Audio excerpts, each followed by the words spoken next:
بسم اللہ الرحمن الرحیم۔ شروع اللہ کا نام لے کر جو بڑا مہربان نہایت رحم والا ہے۔ الرحمن، اللہ جو نہایت مہربان ہے۔ علم القرآن، اسی نے قرآن کی تعلیم فرمائی۔ خلق الانسان علمہ البیان، اسی نے انسان کو پیدا کیا اور اسی نے اس کو بولنا سکھایا۔ الشمس والقمر بحسبان، سورج اور چاند ایک حساب مقرر سے چل رہے ہیں۔ والنجم والشجر يسجدان، اور بوٹیاں اور درخت سجدہ کر رہے ہیں۔ والسماء رفعها ووضع الميزان، اور اسی نے آسمان کو بلند کیا اور ترازو قائم کی۔ ألا تطغوا في الميزان،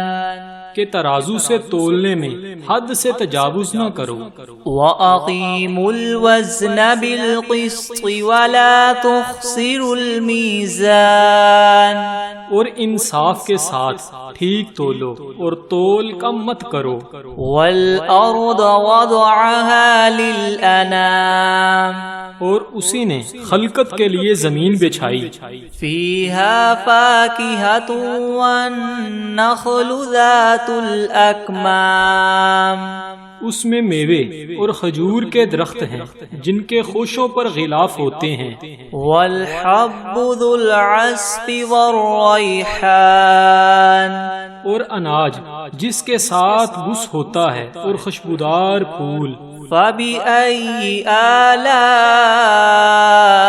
رَبِّكُمَا تُكَذِّبَانِ،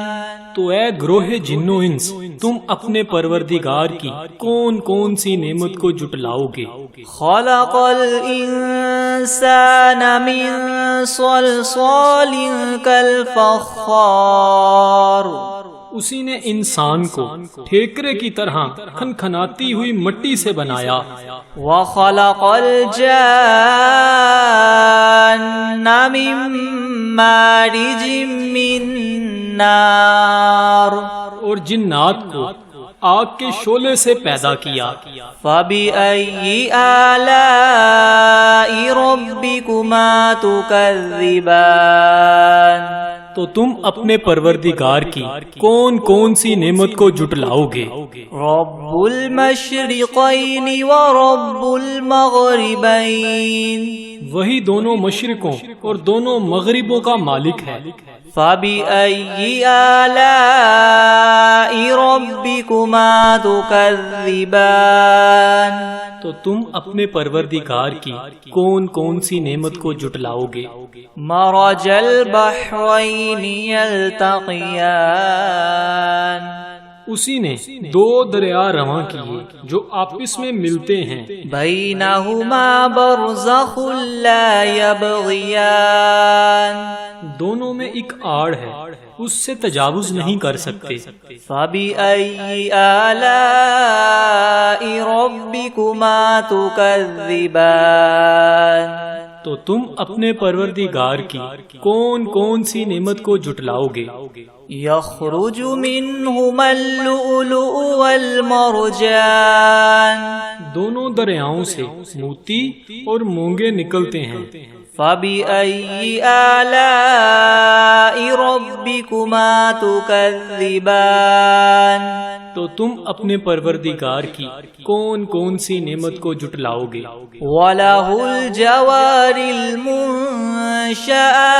فِي الْبَحْرِ كَالْأَعْلَامِ، اور جہاز بھی اسی کے ہیں جو دریا میں پہاڑوں کی طرح اونچے کھڑے ہوتے ہیں۔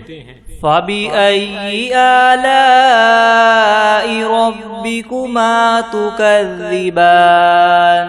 تو تم اپنے پروردگار کی کون کون سی نعمت کو جٹلاؤ گے؟ كل من عليها فان ويبقى وجه ربك ذو الجلال والإكرام، جو مخلوق زمین پر ہے سب کو فنا ہونا ہے، اور تمہارے پروردگار کی ذات ہی جو بابرکت اور صاحب جلال و عظمت ہے ہمیشہ باقی رہے گی۔ فَبِأَيِّ آلَاءِ رَبِّكُمَا تُكَذِّبَانِ، تو تم اپنے پروردگار کی کون کون سی نعمت کو جھٹلاؤ گے؟ يَسْأَلُهُ مَن فِي السَّمَاوَاتِ وَالْأَرْضِ كُلَّ يَوْمٍ هُوَ فِي شَأْنٍ، آسمان اور زمین میں جتنے لوگ ہیں سب اسی سے مانگتے ہیں، وہ ہر روز کام میں مصروف رہتا ہے۔ فَبِأَيِّ آلَاءِ رَبِّكُمَا تُكَذِّبَانِ، تو تم اپنے پروردگار کی کون کون سی نعمت کو جھٹلاؤ گے؟ سَنَفْرُغُ لَكُمْ أَيُّهَا الثَّقَلَانِ، اے دونوں جماعتوں، ہم عنقریب تمہاری طرف متوجہ ہوتے ہیں۔ فَبِأَيِّ آلَاءِ رَبِّكُمَا تُكَذِّبَانِ، تو تم اپنے پروردگار کی کون کون سی نعمت کو جھٹلاؤ گے؟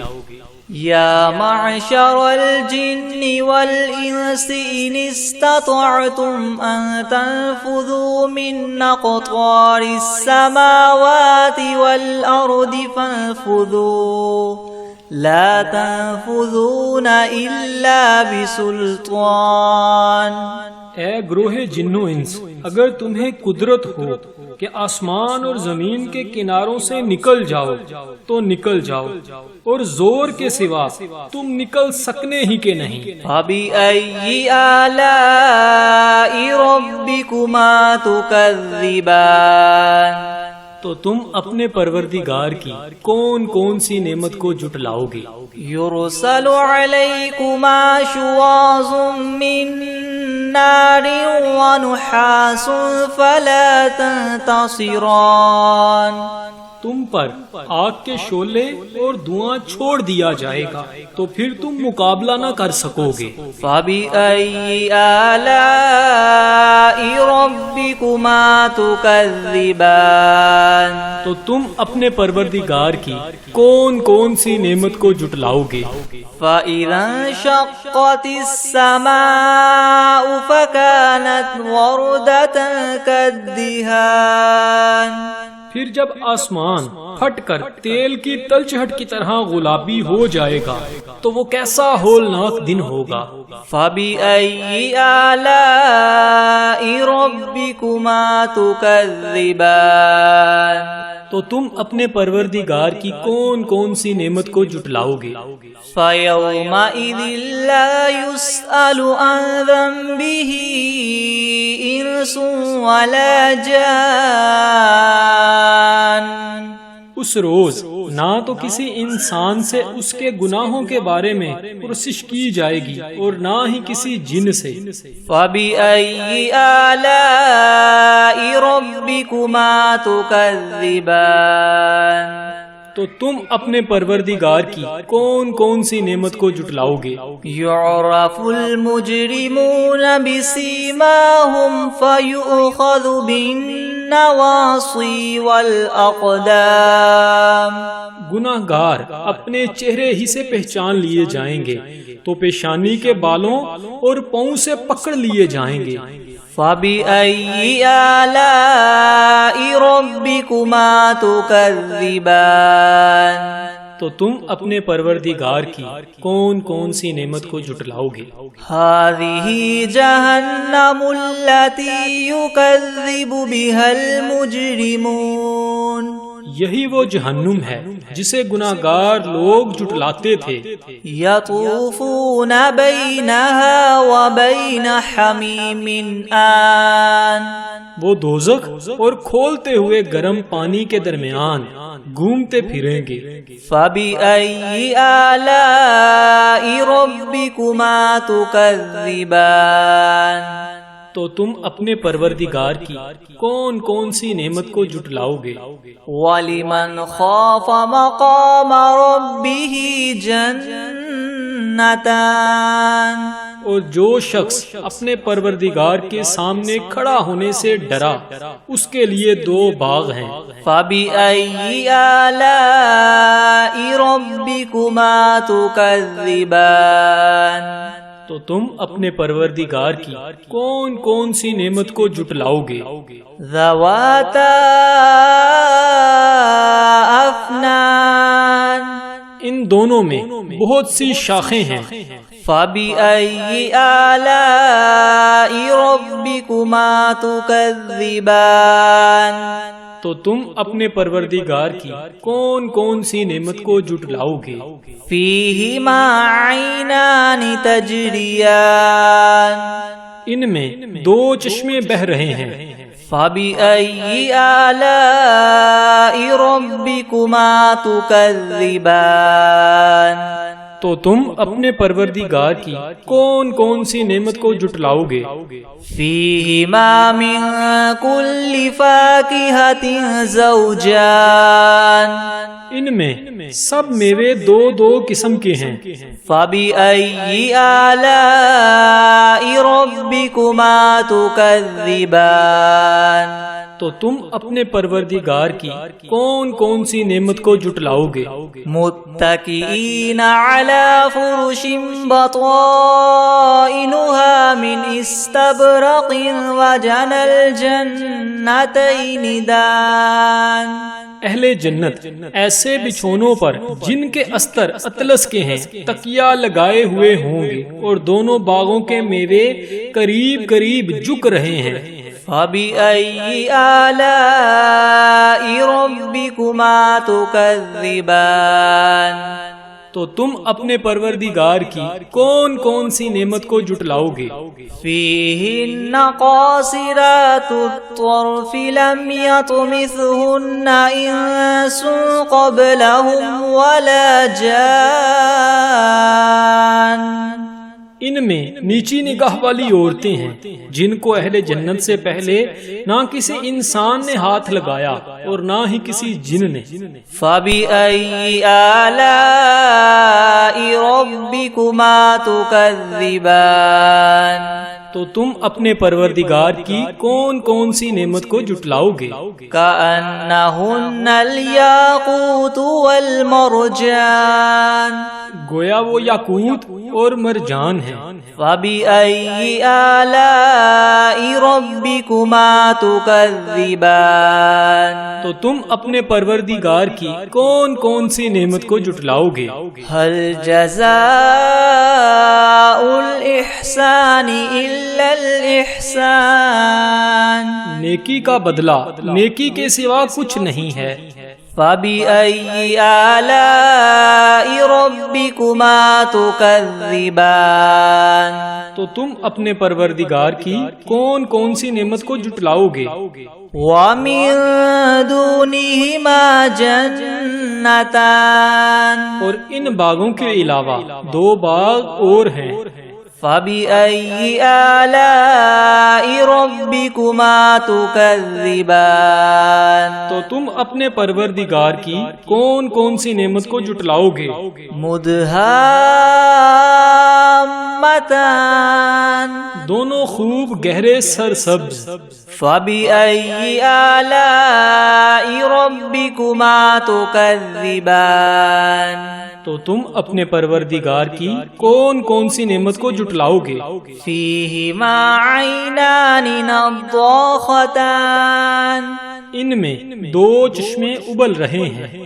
فَبِأَيِّ آلَاءِ رَبِّكُمَا تُكَذِّبَانِ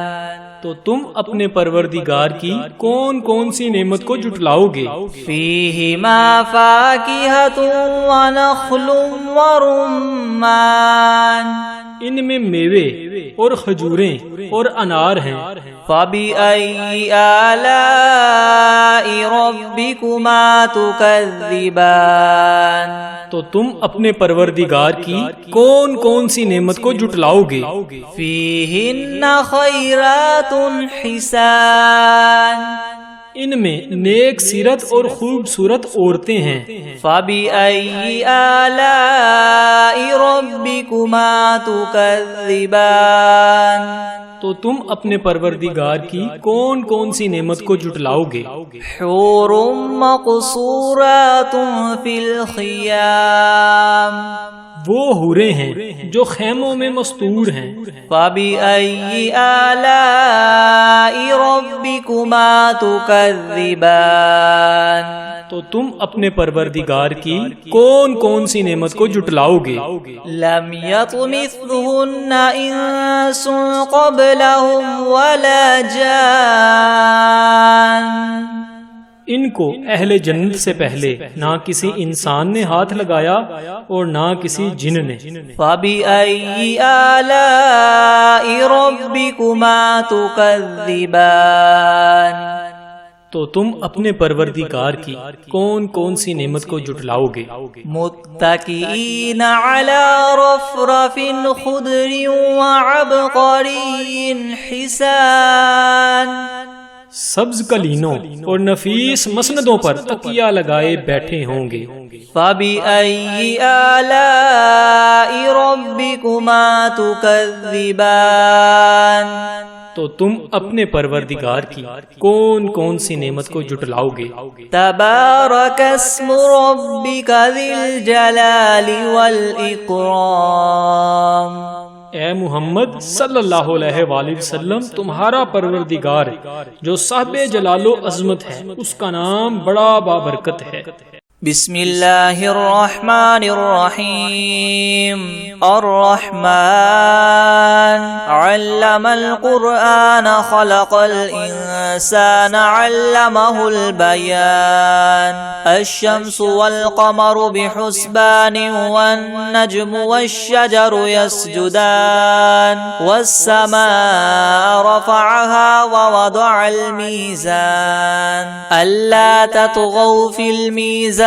वअक़ीमुल वज़न बिलक़िस्ति वला तुख़सिरुल मीज़ान, वल अर्द वदअहा लिल अनामि फ़ीहा फ़ाकिहतुन वन नख़्लु ज़ातुल अकमाम, वल हब्बु ज़ुल अस्फ़ि वर्रैहान, फ़बिअय्यि आलाइ रब्बिकुमा तुकज़्ज़िबान, ख़लक़ल इंसान मिन सल्सालिन कल्फ़ख़्ख़ार व ख़लक़ल जान्न मिन मारिजिन मिन नार, फ़बिअय्यि आलाइ रब्बिकुमा तुकज़्ज़िबान, रब्बुल मशरिक़ैनि व रब्बुल मग़रिबैनि, फ़बिअय्यि आलाइ रब्बिकुमा तुकज़्ज़िबान, मरजल बहरैनि यल्तक़ियानि बैनहुमा बरज़ख़ुन ला यबग़ियान, फ़बिअय्यि आलाइ रब्बिकुमा तुकज़्ज़िबान, यख़रुजु मिन्हुमल लुअलुअु वल मरजान, फ़बिअय्यि आलाइ रब्बिकुमा तुकज़्ज़िबान, वलहुल जवारिल मुनशआतु फ़िल बहरि कल अअलाम, फ़बिअय्यि आलाइ रब्बिकुमा तुकज़्ज़िबान, कुल्लु मन अलैहा फ़ानिन व यबक़ा वज्हु रब्बिका ज़ुल जलालि वल इकराम, फ़बिअय्यि आलाइ रब्बिकुमा तुकज़्ज़िबान, यसअलुहु मन फ़िस समावाति वल अर्दि कुल्ल यौमिन हुवा फ़ी शअनिन,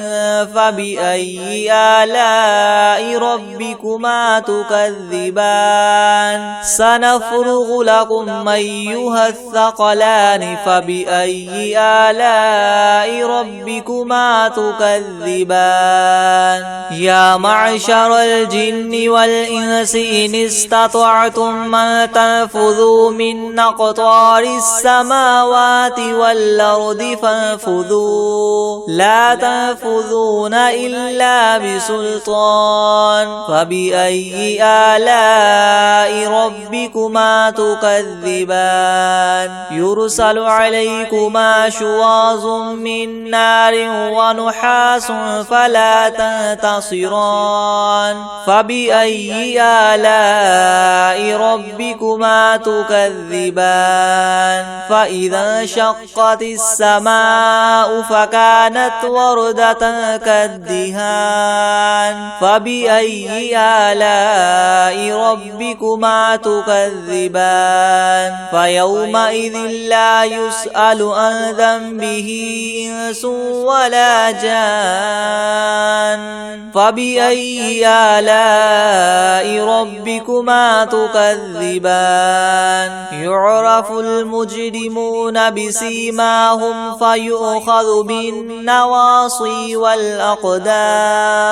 فبأي آلاء ربكما تكذبان هذه جهنم التي يكذب بها المجرمون يطوفون بينها وبين حميم آن فبأي آلاء ربكما تكذبان ولمن خاف مقام ربه جنتان فبأي آلاء ربكما تكذبان ذواتا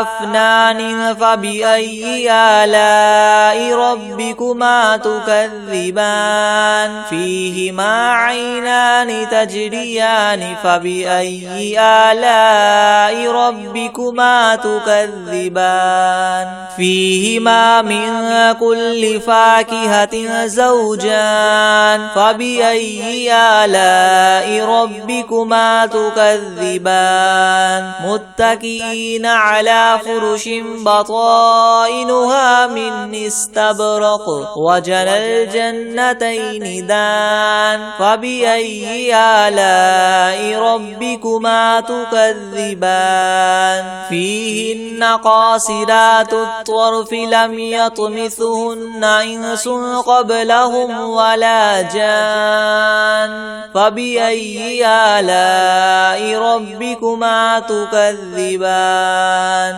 كأنهن الياقوت والمرجان فبأي آلاء ربكما تكذبان هل جزاء الإحسان إلا الإحسان فبأي آلاء ربكما تكذبان ومن دونهما جنتان فبأي آلاء ربكما تكذبان مدهامتان فبأي آلاء ربكما تكذبان فيهما عينان نضاختان فبأي آلاء ربكما تكذبان فيهما فاكهة ونخل ورمان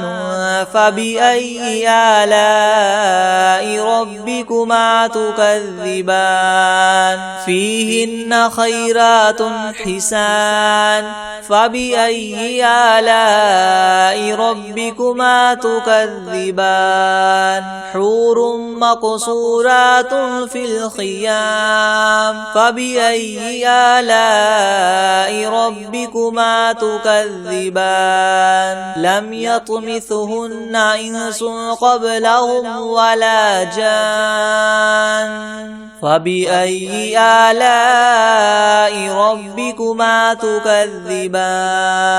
متكئين على رفرف خضر وعبقري حسان فبأي آلاء ربكما تكذبان تبارك اسم ربك ذي الجلال والإكرام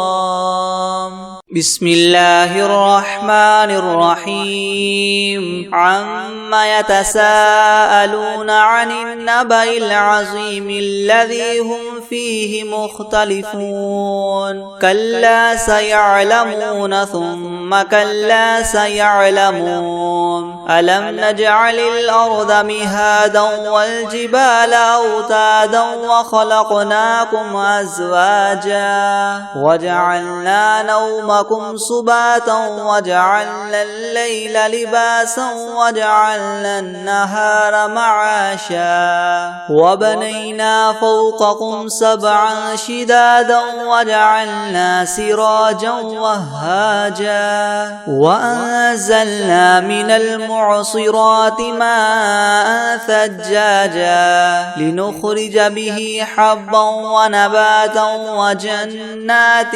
ألفافا إن يوم الفصل كان ميقاتا يوم ينفخ في الصور فتأتون أفواجا وفتحت السماء فكانت أبوابا وسيرت الجبال فكانت سرابا إن جهنم كانت مرصادا للطاغين مآبا لابثين فيها أحقابا لا يذوقون فيها بردا ولا شرابا إلا حميما وغساقا جزاء وفاقا إنهم كانوا لا يرجون حسابا وكذبوا بآياتنا كذابا وكل شيء أحصيناه كتابا فذوقوا فلن نزيدكم إلا عذابا إن للمتقين مفازا حدائق وأعنابا وكواعب أترابا وكأسا دهاقا لا يسمعون فيها لغوا ولا كذابا جزاء من ربك عطاء حسابا رب السماوات والأرض وما بينهما الرحمن لا يملكون منه خطابا يوم يقوم الروح والملائكة صفا لا يتكلمون إلا من أذن له الرحمن وقال صوابا ذلك اليوم الحق فمن شاء اتخذ إلى ربه مآبا إنا أنذرناكم عذابا قريبا يوم ينظر المرء ما قدمت يداه ويقول الكافر يا ليتني كنت ترابا بسم الله الرحمن الرحيم الحمد لله رب العالمين الرحمن الرحيم مالك يوم الدين إياك نعبد وإياك نستعين اهدنا الصراط المستقيم صراط الذين أنعمت عليهم غير المغضوب عليهم ولا الضالين بسم الله الرحمن الرحيم ألف لام ميم ذلك الكتاب لا ريب فيه هدى للمتقين الذين يؤمنون بالغيب ويقيمون الصلاة ومما رزقناهم ينفقون والذين يؤمنون بما أنزل إليك وما أنزل من قبلك وبالآخرة هم يوقنون أولئك على هدى من ربهم وأولئك هم المفلحون وإلهكم إله واحد لا إله إلا هو الرحمن الرحيم الله لا إله إلا هو الحي القيوم لا تأخذه سنة ولا نوم له ما في السماوات وما في الأرض من ذا الذي يشفع عنده إلا بإذنه يعلم ما بين أيديهم وما خلفهم ولا يحيطون بشيء من علمه إلا بما شاء وسع كرسيه السماوات والأرض ولا يؤوده حفظهما وهو العلي العظيم لا إكراه في الدين قد تبين الرشد من الغي فمن يكفر بالطاغوت ويؤمن بالله فقد استمسك بالعروة الوثقى لا انفصام لها والله سميع عليم الله ولي الذين آمنوا يخرجهم من الظلمات إلى النور والذين كفروا أولياؤهم الطاغوت يخرجونهم من النور إلى الظلمات أولئك أصحاب النار هم فيها خالدون لله ما في السماوات وما في الأرض وإن تبدوا ما في أنفسكم أو تخفوه يحاسبكم به الله فيغفر لمن يشاء ويعذب من يشاء والله على كل شيء قدير آمن الرسول بما أنزل إليه من ربه والمؤمنون كل آمن بالله وملائكته وكتبه ورسله لا نفرق بين أحد من رسله وقالوا سمعنا وأطعنا غفرانك ربنا وإليك المصير لا يكلف الله نفسا إلا وسعها لها ما كسبت وعليها ما اكتسبت ربنا لا تؤاخذنا إن نسينا أو أخطأنا ربنا ولا تحمل علينا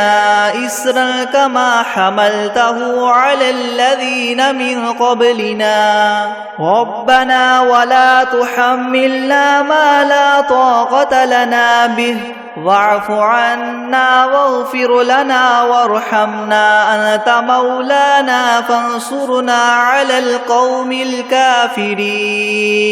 شهد الله أنه لا إله إلا هو والملائكة وأولو العلم قائما بالقسط لا إله إلا هو العزيز الحكيم قل اللهم مالك الملك تؤتي الملك من تشاء وتنزع الملك ممن تشاء وتعز من تشاء وتذل من تشاء بيدك الخير إنك على كل شيء قدير تؤلج الليل في النهار وتؤلج النهار في الليل وتخرج الحي من الميت وتخرج الميت من الحي وترزق من تشاء بغير حساب إن ربكم الله الذي خلق السماوات والأرض في 6 أيام ثم استوى على العرش يغشي الليل النهار يطلبه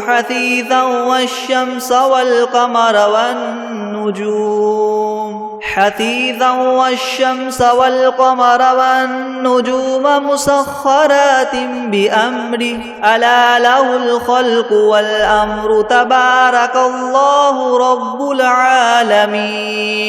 ادعوا ربكم تضرعا وخفية إن إنه لا يحب المعتدين ولا تفسدوا في الأرض بعد إصلاحها وادعوه خوفا وطمعا إن رحمة الله قريب من المحسنين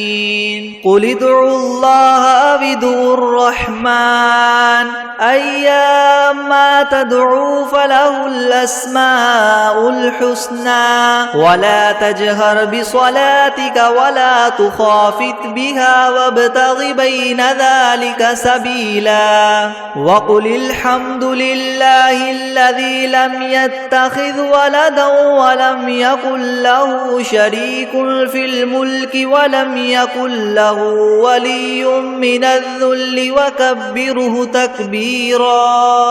أفحسبتم أنما خلقناكم عبثا وأنكم إلينا لا ترجعون فتعالى الله الملك الحق لا إله إلا هو رب العرش الكريم ومن يدع مع الله إلها آخر لا برهان له به فإنما حسابه عند ربه إنه لا يفلح الكافرون وقل رب اغفر وارحم وأنت خير الراحمين بسم الله الرحمن الرحيم والصافات صفا فالزاجرات زجرا فالتاليات ذكرا إن إلهكم لواحد رب السماوات والأرض وما بينهما ورب المشارق إنا زينا السماء الدنيا بزينة الكواكب وحفظا من كل شيطان مارد لا يسمعون إلى الملأ الأعلى ويقذفون من كل جانب دحورا ولهم عذاب واصب إلا من خطف الخطفة فأتبعه شهاب ثاقب فاستفتهم أهم أشد خلقا ممن خلقنا إنا خلقناهم من طين لاذب يا معشر الجن والإنس إن استطعتم أن تنفذوا من أقطار السماوات والأرض فانفذوا لا تنفذون إلا بسلطان فبأي آلاء ربكما تكذبان يرسل عليكما شواظ من نار ونحاس فلا تنتصران فبأي آلاء ربكما تكذبان فإذا انشقت السماء فكانت وردة كالدهان فبأي آلاء ربكما تكذبان فيومئذ لا يسأل عن ذنبه إنس ولا جان فبأي آلاء ربكما تكذبان لو أنزلنا هذا القرآن على جبل لرأيته خاشعا متصدعا من خشية الله وتلك الأمثال نضربها للناس لعلهم يتفكرون هو الله الذي لا إله إلا هو عالم الغيب والشهادة هو الرحمن الرحيم هو الله الذي لا إله إلا هو الملك القدوس السلام المؤمن المهيمن العزيز الجبار المتكبر سبحان الله عما يشركون هو الله الخالق البارئ المصور له الأسماء الحسنى يسبح له ما في السماوات والأرض وهو العزيز الحكيم بسم الله الرحمن الرحيم قل أوحي إلي أنه استمع نفر من الجن فقالوا إنا سمعنا قرآنا عجبا يهدي إلى الرشد فآمنا به ولن نشرك بربنا أحدا وأنه تعالى جد ربنا ما اتخذ صاحبة ولا ولدا وأنه كان يقول سفيهنا على الله شططا بسم الله الرحمن الرحيم قل يا أيها الكافرون لا أعبد ما تعبدون ولا أنتم عابدون ما أعبد ولا